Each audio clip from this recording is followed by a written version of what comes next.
Good evening guys.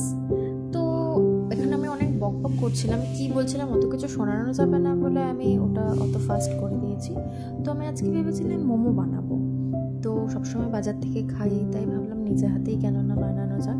তো প্রথমেই যেমন দেখতেই পাচ্ছ আমি ময়দা নিয়ে নিয়েছিলাম, ময়দাটা ভালো করে মেখে তারপরে কড়াইতে ওখানে আমি জল গরম বসিয়ে দিয়েছিলাম। ওইটুকু সময়ের মধ্যে আমি এই গোলমরিচ এই চিকেনের মধ্যে লঙ্কা কুচি, পেঁয়াজ কুচি, গোলমরিচ গুঁড়ো দিয়ে ভালো করে মেখে নিয়েছিলাম।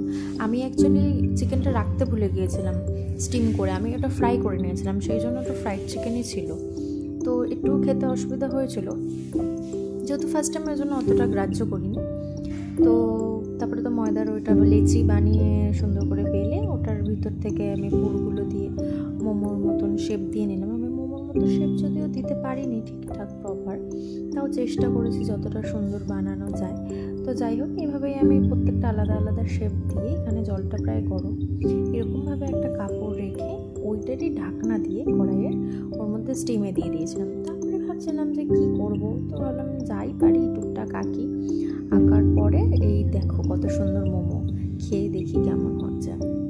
তখন তো খেতে দারুণ লাগছিল, একদম অসাধারণ। হ্যাঁ, দোকানের মতো হয়নি, তবে নিজের হাতে বানানোর মতো ওয়াও।